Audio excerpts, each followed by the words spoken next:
The snow came sideways that night. Not the soft kind that settles and hushes everything. The hard kind, the kind with ice in it. The kind that finds every gap in your coat and presses through. It had been building since midday, the sky going the color of old iron, and by the time the sun was gone, there was no way to know it had set. The wind came off the ridge and hit the homestead flat, rattling the fence boards, bending the bare trees at the edge of the property until they pointed east like accusations. He was alone inside. He had been alone for a long time. The fire had burned low. He had not moved to build it back up. There was enough light to see by, and enough heat to keep him on the right side of cold, and that was what he had, and he had stopped asking for more than that. The cabin had one window, and the snow against it made a sound like fingers dragging.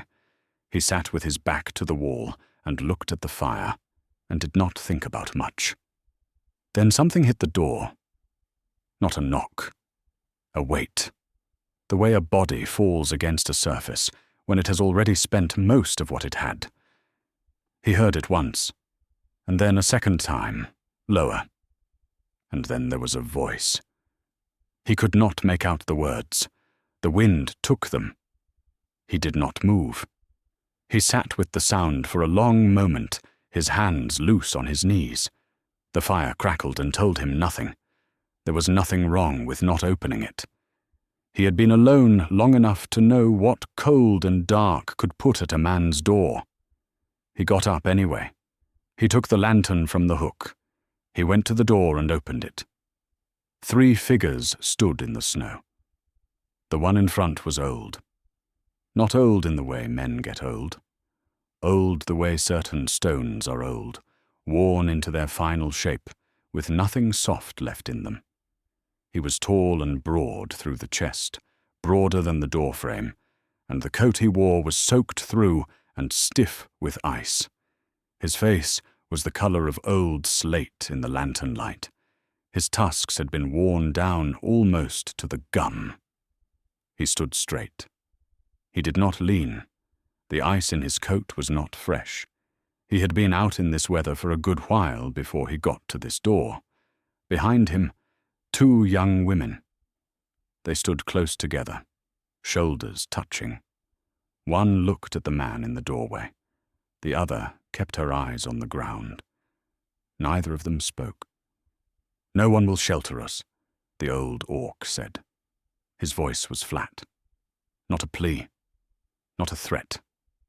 The kind of voice a person has left when they have said the same words at a great many doors, and all of them have closed.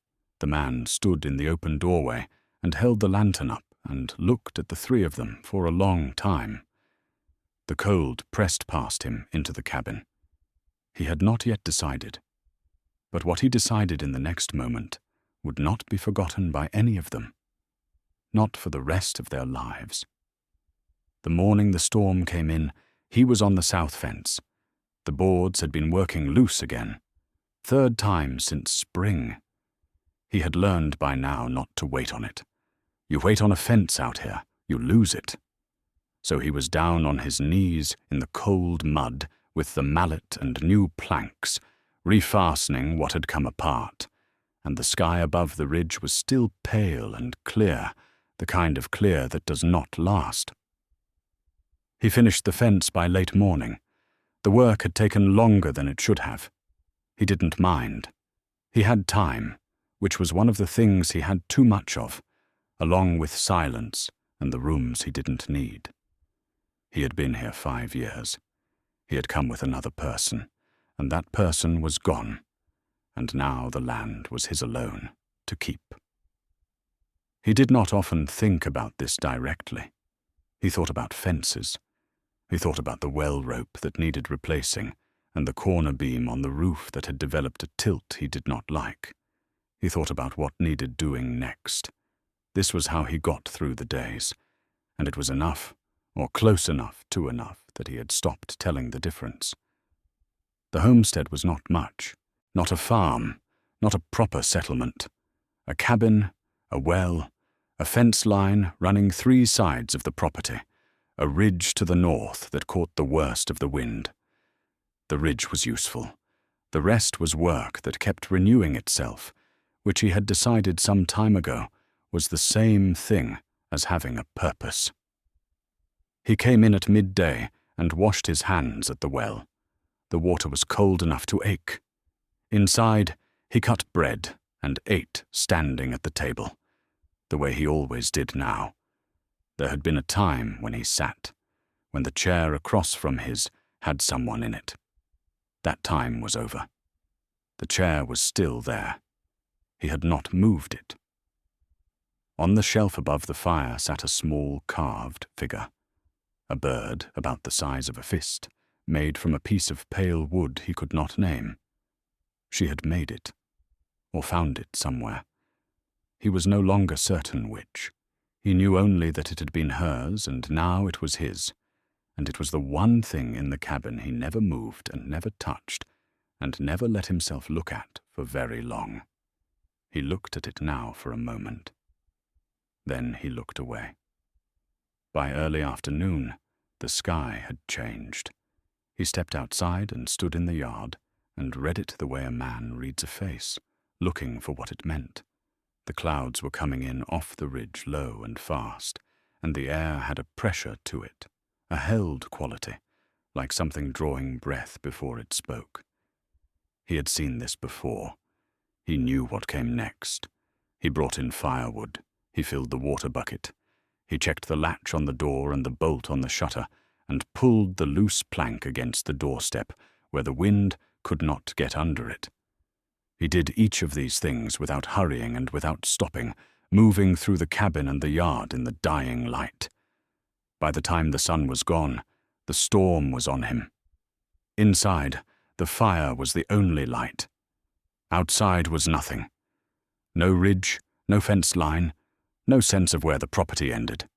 Just the storm and the dark pressing against the walls as though they were the same thing, and the sound of it, which was everything. He had built the fire up before it got bad. He sat near it now, not for the warmth so much as the light. The fire made the cabin feel bounded. It made the walls real. The wind was loud. It had been loud for hours. He had stopped trying to separate its sounds, the low pull at the fence boards and the groan on the chimney flue and the hard report against the north wall every few minutes, like something testing it. He had grown used to it the way you grow used to a pain that is not going to stop. It was just the night now. He did not read. He did not have much to read. He had a small stack of papers from years back that he had read more than once and put away. He sat with his hands on his knees and looked at the fire and let the night do what nights do, which is mostly just pass. He was good at waiting. He had been good at it for years. The carved bird on the shelf caught the firelight on one side. He did not look at it directly. He almost never did. Sometime past midnight, he got up and fed the fire. He sat back down. An hour past that.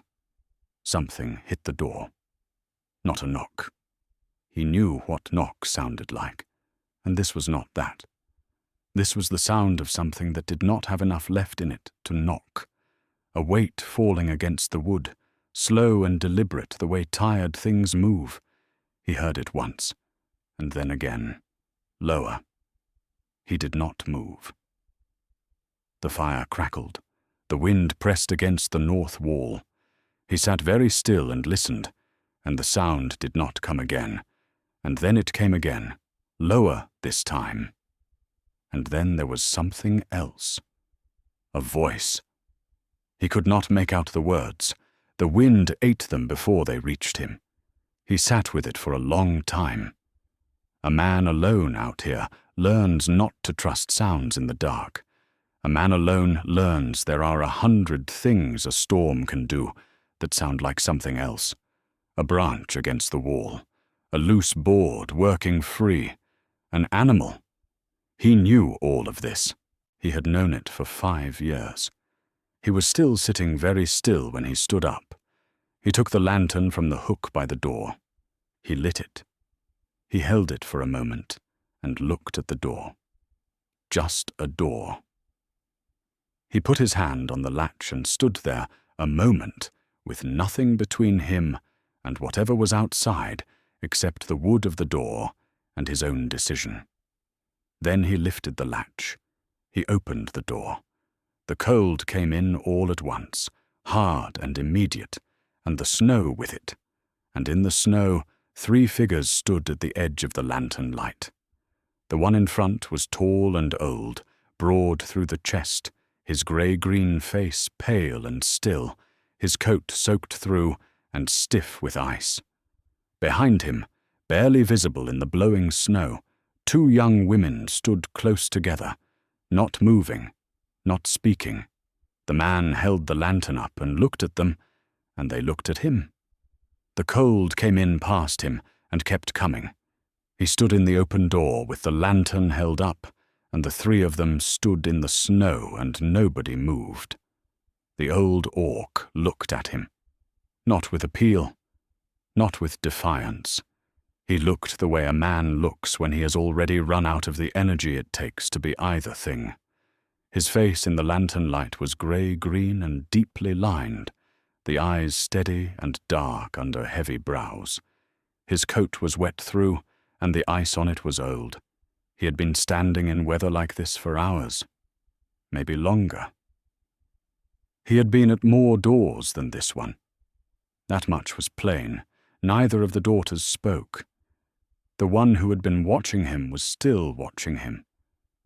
The other kept her eyes down, her arms folded against the cold. "No one will shelter us," the old orc said. His voice was flat. He said the words the way a person says words they have said many times, not practiced, not empty, the kind of flat that comes from having the hope beaten out of a thing so many times it stops performing.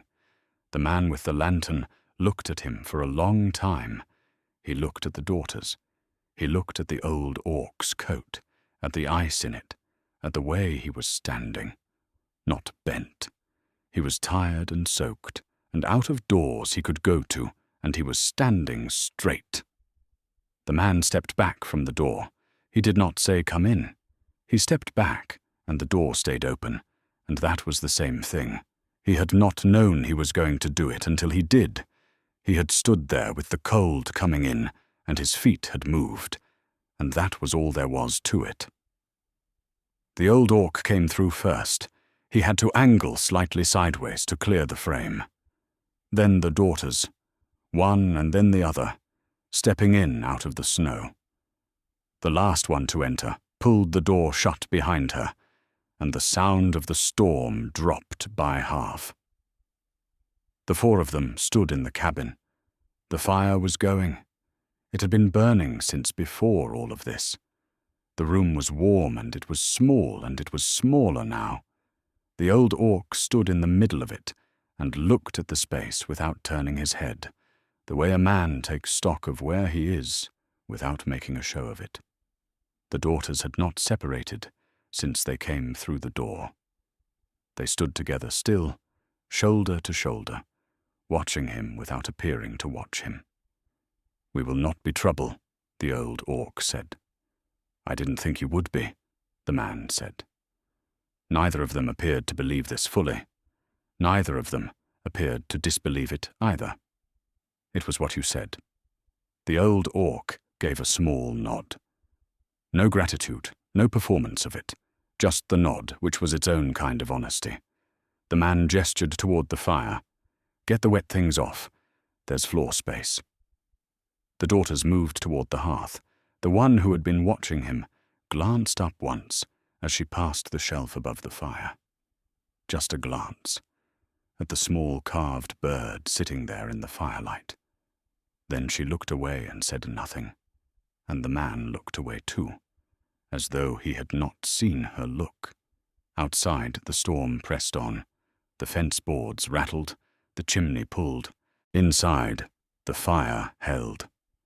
The old orc waited until they were all inside, and the door was shut before he spoke. "What is expected?" he said. Not a question, a statement that was a question. The man set the lantern on the table. He thought about it for a moment. He had not considered this part, not in the way a man considers things before they happen. He had opened the door, and now they were inside, and there were 4 people in a room built for one. "I don't have much," he said. "What I have is yours for the night. After that we'll see." The old orc looked at him. Then he nodded. "Agreed," he said. Nobody moved for a moment. Then the man went to the shelf and took down the 2 blankets he kept folded there and set them on the low bench near the fire. He did not make a production of it. He did not say anything. He went back to his chair on the far side of the room, and the daughters came to the fire and took the blankets without speaking. He had a little bread left and some dried meat in the corner box. He put it out on the shelf without saying anything, and he did not watch to see whether they took from it. The storm pressed against the walls. The fire crackled and held. The old orc dried his coat by hanging it from a peg near the door and sat in his shirt, which was barely better than the coat for being wet. Neither of the daughters took their coats off. They stayed near the fire and got warm by degrees. The man sat with his back against the far wall and looked at his hands, and without making a show of it, didn't look at the others. Except that he did. You cannot put 3 strangers in a room and not look at them, whatever you tell yourself. The old orc had settled on the floor near the bench, not between his daughters and the fire. He sat with his knees drawn up and his hands loose on them. His hands were large and scarred at the knuckles, the kind of scarring that comes from work rather than fighting. The skin was thick across the palms. He had been doing hard things with those hands for a long time. The daughters had each brought a bundle, small, tied with cord, sitting near their feet. Everything they had was in those 2 bundles, and the bundles were not large. The one who had been watching the man watched him still when she thought he wasn't looking. The other had closed her eyes. Not sleeping, just closed. The man looked at his hands again and said nothing. By some point in the deep of the night, the worst of the storm broke. He heard the moment when the wind changed, the hard edge came off it. The report against the north wall went quiet. The storm was still there, but it had done its worst. He heard this from the edge of sleep and went the rest of the way in. He woke to grey light through the window. The fire was low. The 3 of them were where he had left them. The old orc upright against the wall, one daughter with the blanket around her shoulders, the other curled on her side on the bench. He got up and fed the fire. That was the first morning. It was not yet clear what came after it. On the first day, the old orc went out to the fence line.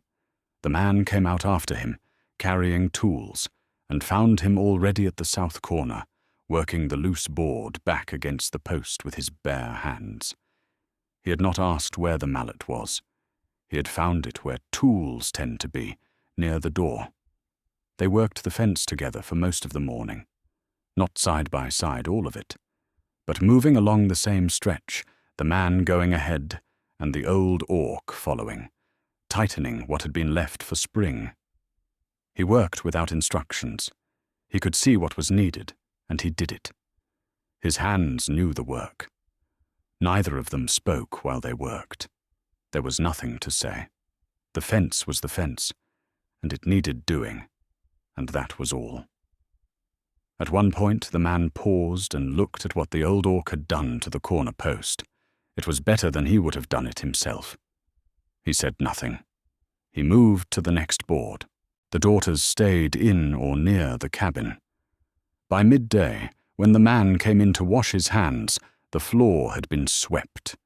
He had not asked for this. He had not expected it.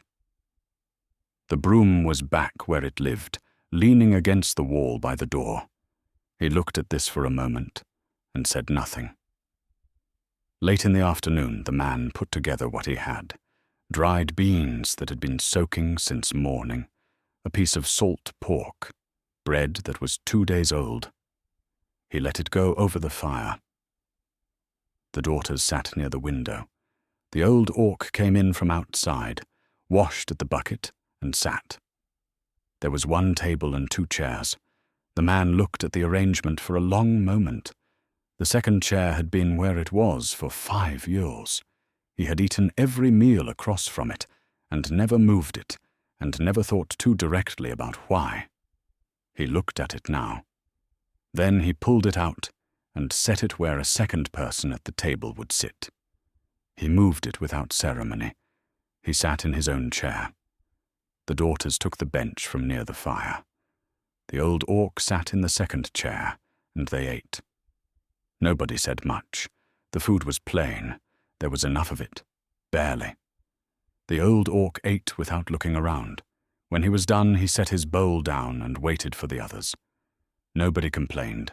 Nobody spoke about it one way or the other. That was the first full day. On the second day, it was much the same. Work and a small silence, and a meal. The old orc replaced a missing plank on the south fence that the man had been meaning to replace since the fall.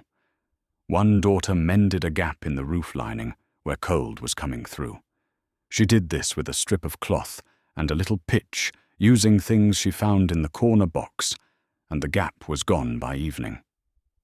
The man watched all of this happen. He was not sure what to call what was building between them. It was not trust. Trust took time and got tested and broke and had to be built again. They had only been in the same place for 2 days, doing what needed doing, eating the same plain food by the same fire. It was not trust, not yet. But it was something. He let it sit there without a name. On the 3rd day, 1 of the daughters burned her hand at the fire. It was not serious. She had leaned in to push a coal back with a short stick, and the flame jumped and caught the inside of her wrist. She pulled back and held the burn against her chest and said nothing. She did not make a sound. The man had seen it from across the room. He did not ask. He went to the shelf by the door where he kept a small tin of salve, the kind made from rendered fat and dried herb, the kind his hands had needed after every winter he had spent on this property. He brought it to her and held it out. She looked at the tin and then at him. For a moment he thought she would not take it. She took it. She looked at it for a moment and then applied it herself, carefully, without asking for help. He went back to what he had been doing. The old orc, who had been watching from the doorway, said nothing. After a few minutes he went back outside. The other daughter, who had been near the window, had been watching too. She looked away when the man looked in her direction. That was all it was. A small thing. The kind of thing that did not ask for acknowledgement. But that evening, when the man was at the table, and the first daughter came to get water from the bucket near the fire, she did not go around the far side the way she had been doing. She came near and took what she needed and went back to her place. She did not look at him, but she did not go around. Some time after that she asked about the bird. The man had been feeding the fire, and did not hear her at first. She repeated it. She was looking at the shelf above the hearth, at the small carved figure sitting there in the firelight. "What is it?" she said. He looked at it for a moment. "A bird," he said. "I know that." Her voice was flat, not unkind. "Who made it?" He was quiet for a moment. He thought about how much of the answer to give. "Someone who was here before," he said. "She's not here anymore." The daughter looked at the bird for a moment longer. Then she looked away. "I'm sorry," she said. He nodded once. He put another piece of wood on the fire and did not say anything else. On the 4th day, all 4 of them worked. not together, not in the way that would have been something. The old orc went to the north fence, and the man went to the well, and the two daughters spent the morning banking the foundation stones on the cabin's east wall, where the cold had been getting in. They did not speak to each other much. They worked in different corners of the same property. But the same property. By evening, the man stood at the well and looked back at the cabin and the fence, and the smoke from the chimney, and the two daughters carrying stones in their arms, and the old orc's broad back moving at the fence line. He had lived on this land alone for 5 years. He had done all the work of it alone. Today 4 people had worked it, and the work was better for it, and he did not know what to say about that. He didn't say anything. He finished at the well and went back inside. The daughters were asleep, one on the bench, one on the floor near the wall, wrapped in what they'd been given. The fire had burned down to coals, and the room had gone quiet, and it was just the two of them. The old orc had been sitting with his back against the wall and his knees up, the way he always sat, the way a man sits who has spent a great deal of time in places where there is not much room. He was looking at the fire. The carved bird on the shelf above the hearth caught the coal light on one side. Neither of them mentioned it. After a while, he said, "We had a place before this." The man looked at the coals. "What kind of place?" "A holding, east of the Whitmark settlement. Not much, enough." He was quiet for a moment. "We were there 3 years. We kept to ourselves, did the work, didn't ask for anything we hadn't earned." "What happened?" "Someone complained. That's always how it goes. You have what you have. You build what you can. And then someone decides it's easier if you're somewhere else. Someone official comes and tells you there are rules. Then you go." His voice was still flat, not bitter, the way something sounds when it has been so long past bitter that there's nothing left but the fact of it. "We went to the next place, and the next. That's what my daughters have seen. That's the sum of what I've given them." He said this without looking away from the fire. The man was quiet for a moment. "I had a wife," he said. "She died 3 winters back." The old orc said nothing. "She was the one who wanted that land. I came because she did, and then she was gone and I didn't know how to leave." He looked at his hands. "So I stayed." They sat with this for a long time. The fire shifted. A coal dropped. Neither of them moved to build it back up. At some point the man said, "You didn't have anywhere to go that night."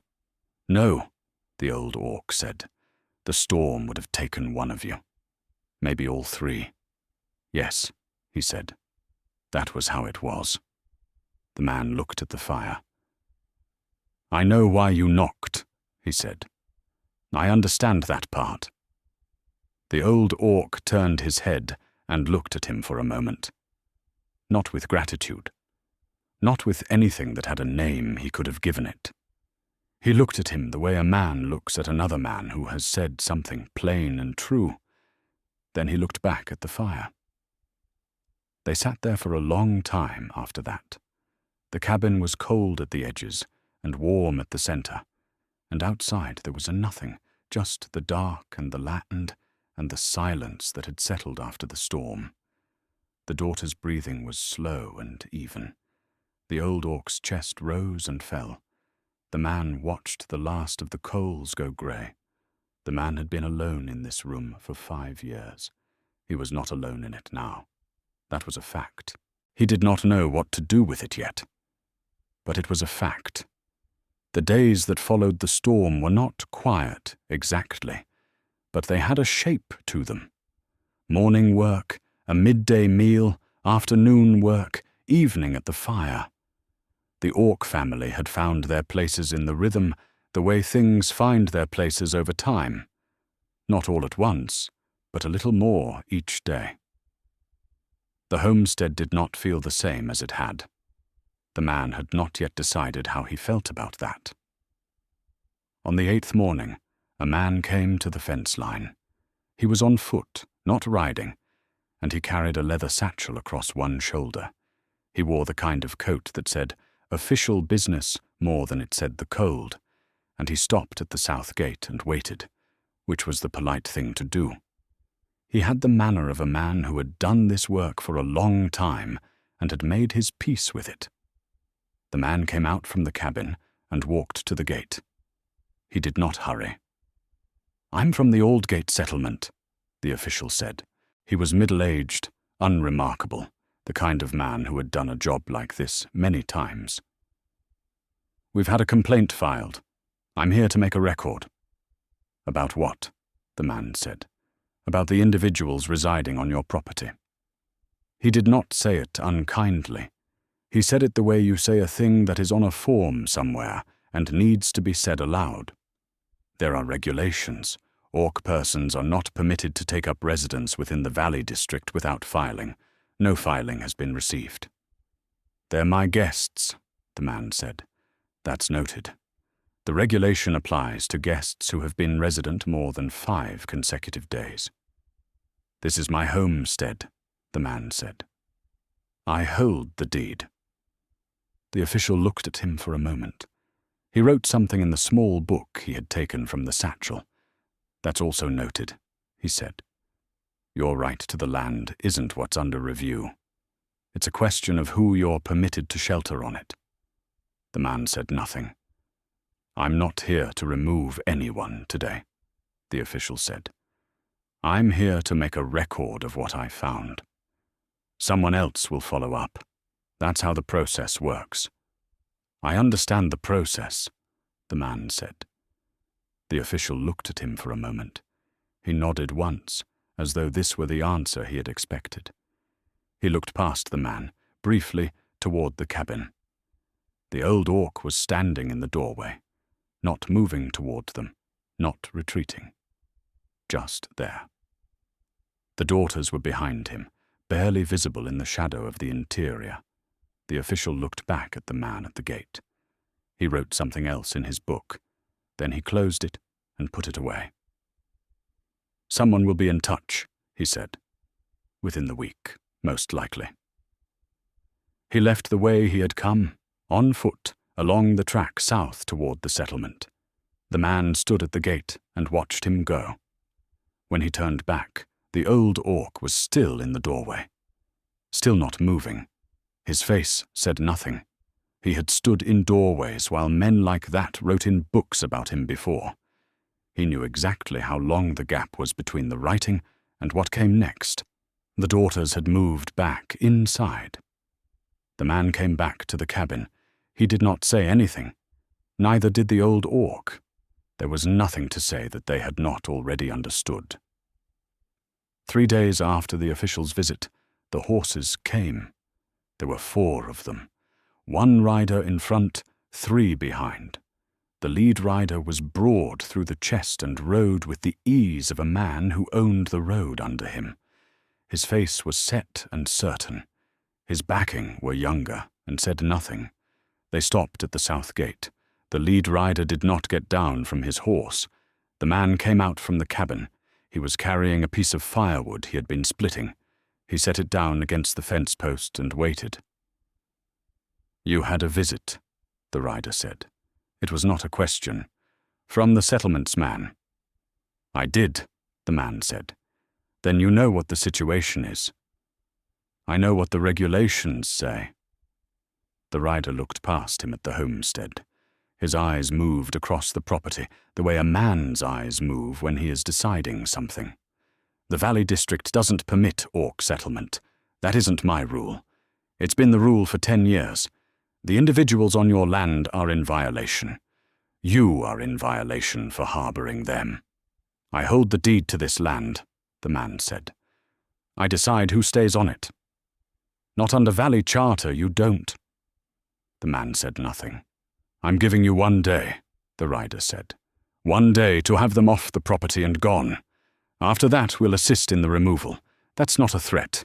That's just the process." Then the door of the cabin opened. The old orc came out. He walked to where the man was standing, at the fence, and stood beside him. He did not speak. He stood straight the way he always stood, and he looked at the rider on the horse. One of the daughters came out after him. She moved to the man's other side. Not rushing, not hesitating. She stood there. The other daughter stayed in the doorway. The four of them looked at the riders. The riders looked at the four of them. The lead rider's expression didn't change. He looked at the old orc for a long moment. He looked at the daughters. He looked at the man. He looked at the other three riders briefly. Then he looked back at the man. "One day," he said again. "This is my land," the man said. "My deed. My guests. Come back with something that changes any of those three things, and I'll hear you." The rider looked at him. He looked at the old orc. He looked at the daughter standing beside the man and the daughter in the doorway. He had come here expecting something to happen quickly and neatly. The man could see this plainly. Whatever the rider had expected to find at the gate, it was not the four of them standing there in the cold, quiet, not moving, not explaining themselves, just present. The homestead was at their backs, the fence, the well, the ridge beyond, all of it belonging to the man at the gate. He had not expected to have to count them. The rider pulled his horse back a step. Not leaving? Not yet. Just back a step.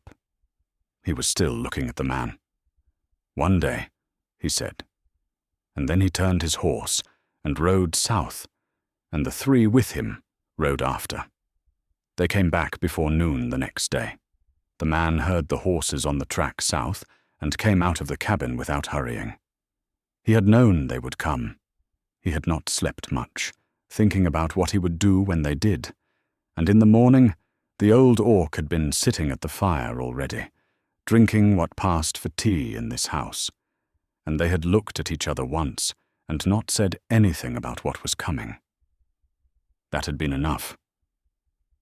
He walked past the shelf above the fire on his way out. Without thinking about it, he put the carved bird in his pocket. At the gate, the old orc was already there. He did not know how the old orc had known. He did not ask. He stood beside him at the gate and waited. One daughter came around from the side of the cabin and stood at the man's left. The other stayed near the door. The rider came to the gate with his three. He stopped where he had stopped the day before. He looked at the four of them. Not one horse moved. The silence was the worst part of it. The man knew this. The rider knew it too. You could see him letting the silence work, waiting for something to shift on the other side of the fence. Nobody shifted. The rider looked at the old orc for a long time. He looked at the daughters, one and then the other. He looked at the man. He looked at his three riders, and then he looked back at the man at the gate. He counted something silently. The man could see him doing it. The rider looked at the old orc again. He looked at the way the old orc was standing. Not bent, not braced for a blow, just standing. He looked at the daughters. One had her arms loose at her sides. The other was watching him from the doorway, with a stillness that said she had been watched that way by people on horses her whole life, and was no longer afraid of it.